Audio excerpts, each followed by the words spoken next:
দর্শক আসসালামু আলাইকুম, আমি শহীদুল ইসলাম সজল আমার ক্রিকটক চ্যানেলের পক্ষ থেকে সবাইকে স্বাগত জানাচ্ছি। যে যেখান থেকে আমার এই ভিডিওটা দেখতেছেন সবাইকে আন্তরিক শুভেচ্ছা এবং অভিনন্দন।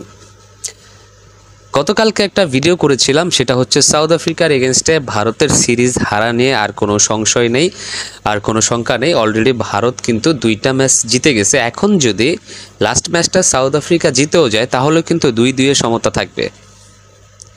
কিন্তু আমি যে কথাটা বলতে চাচ্ছি সেটা হচ্ছে, ভারত কি 2-2 সমতায় নিয়ে ম্যাচ ফিরবে, নাকি ভারত চ্যাম্পিয়ন মানে 3-0 সিরিজ জিতেই তারপরে খান্তি দেবে? কারণ দেখেন দর্শক, ভারতের বর্তমানে টি-20তে যে ফর্মটা চলতেছে, আপনি যদি প্রথম ম্যাচ থেকে শুরু করে তৃতীয় ম্যাচ পর্যন্ত পর্যালোচনা করেন, কোথাও ভারতের ব্যাটসম্যানরা কঠিনভাবে জ্বলে উঠেছে, কোথাও ভারতের বোলাররা দারুণভাবে জ্বলে উঠেছে। মানে ব্যাটিং এবং বোলিংয়ের যে মেলবন্ধনটা ভারতীয় ক্রিকেট টিমের বর্তমান সময়ে চলতেছে, সেটা এক কথায় অসাধারণ, আনবিলিভেবল। আপনি প্রথম ম্যাচের কথাই ধরেন না কেন, বাংলাদেশের সাথে সেঞ্চুরি করার পরে প্রথম ম্যাচেই সঞ্জু স্যামসন কিন্তু একটা বিস্ফোরক একটা বাড়ি খেলেছিলেন আপনার সাউথ আফ্রিকার এগেনস্টে। তার সেই ইনিংসের উপরে ভর করে কিন্তু আপনার ভারত একটা বেশ ভালো একটা স্কোর পেয়েছিল, যেই স্কোরটার কারণে 63 রানের একটা বিশাল ব্যবধানে সাউথ আফ্রিকার মাটিতে সাউথ আফ্রিকাকে গিয়ে ভারত প্রথম ম্যাচে হারায় দিছিল।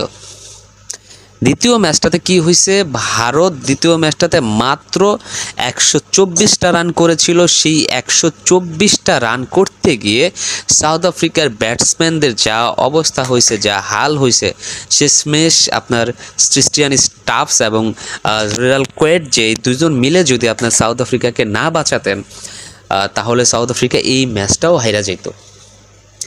এত দারুণ একটা ফাইট হয়েছিল, দারুণ বোলিং করছিলেন আপনার দ্বিতীয় ম্যাচটাতে বরুণ চক্রবর্তী একাই 5টা উইকেট নিয়ে নিয়েছিলেন।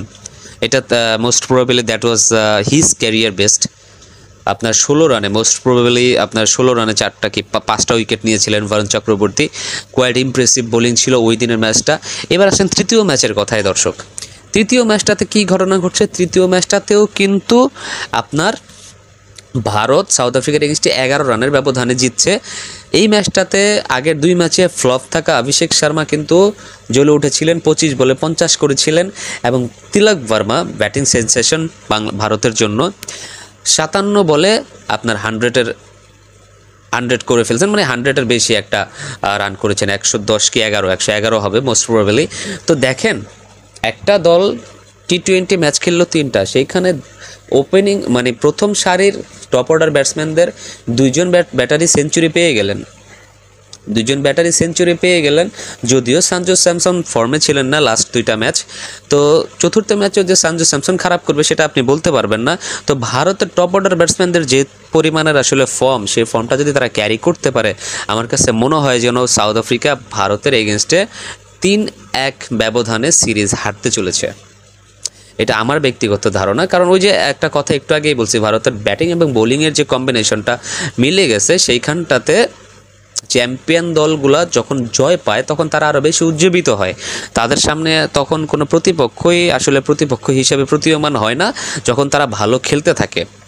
আর as a champion team Bharat যেভাবে খেলতেছে, লাস্ট টি-20 ওয়ার্ল্ড কাপ থেকে ফাইনাল থেকে শুরু করে যেই একটা ব্যবধান, ভাই আপনি যদি চিন্তা করেন ভারতের যে মানসিক অবস্থা একটা দলের এত বেশি স্ট্রং ছিল, একটা পর্যায়ে 5 ওভারে 30 রানই লাগতো সাউথ আফ্রিকার জেতার জন্য। সেই ম্যাচ কিন্তু সাউথ আফ্রিকা জিততে পারে নাই, হাতে 5টা-6টা উইকেট রেখে জিততে পারে নাই সাউথ আফ্রিকা।